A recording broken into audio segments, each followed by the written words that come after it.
Just explain the significance of this second round of attacks. Yeah, I mean, the importance of it is that, taking a step back, I mean, the Houthis have been attacking shipping in the Bab el-Mandeb Straits in the southern part of the Red Sea. 30-odd attacks since mid-November when they hijacked a car-carrying ship, the Galaxy Leader, which has been taken prisoner, as it were. And so on the 11th of January, Britain and America launched a series of attacks and said we will follow up if necessary. Since then, the Houthis have launched 12 attacks on ships, individual, but 12 of them.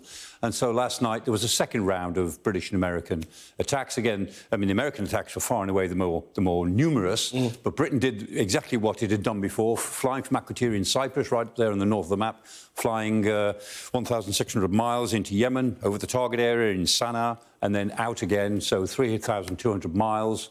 That's a long flight for 4 bombers, which dropped bombs on particular areas. Which is why they had those refueling ships, the Voyagers, I guess. That's right. Two Voyagers were airborne, one to refuel on the way out, one to refuel on the way back, literally all the way down the Red Sea, drop the bombs, then all the way back again. And we heard from the Prime Minister earlier talking about it, and he says the targets were successfully hit, in his opinion, as he's been told. Any more detail? Yes, I mean, some. I mean, these FGR-4s, these Typhoon FGR-4s, they were carrying 4 paveway bombs themselves. Each one was carrying 4 paveway bombs. So 4 aircraft over the targets meant 16 paveway bombs. They dropped at 8 targets. They dropped 2 on each target to make sure they get it. And our understanding is that the target was all to the northwest of Sana'a, the capital, towards the airport, probably, I think, the airfield, which is around the airport, just beyond the airport.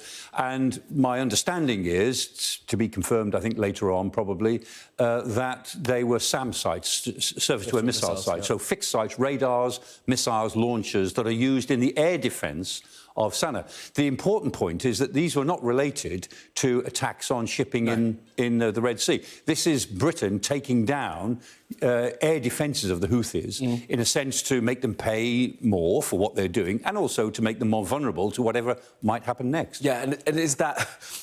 Do you think that could be an effective strategy, of course, because it is slightly different to hitting the things that were coming in? This is now degrading. Yeah, I mean, the attempt, whether it works or not, I don't know, is to say to the Houthis, you will pay for this. I mean, there is a cost associated. Every time you keep on attacking shipping, we'll attack more of your military infrastructure. So you'll end up paying more and more for the actions you're taking. We're not asking you to give up the civil war. We know you won't. We know we can't do that. But the fact is, stop doing this. Stop taking this action, because the more you do it, the more we will make you pay for doing it.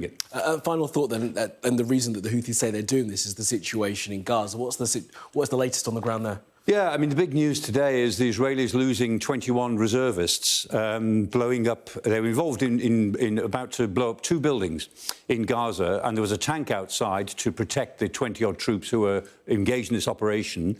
Palestinians, or somebody on the Palestinian side, the Houthi side, the Hamas side, took a shot at the tank. There was an explosion, and the mined buildings blew up themselves.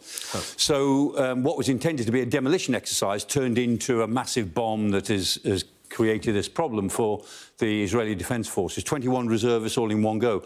I would be interested to know why those buildings were being mined. They were right on the border of Israel. So were they Hamas buildings, or were they part of this link that the Israelis intend to create, whereby they destroy all Palestinian residences anywhere near the border to create a buffer zone? I don't know.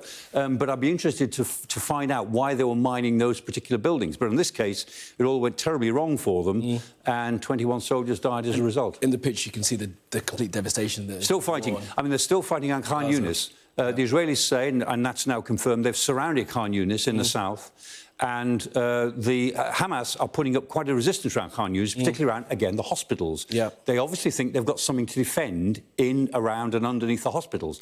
And that's why it gets even worse. And so the Israelis have surrounded Khan Yunis, and what happened in Gaza City a couple of months ago now is about to happen again in Khan Yunis. The Israelis will not let these hospitals go until they penetrate what Hamas, they think, have got there, and the underground tunnels, they're sure there.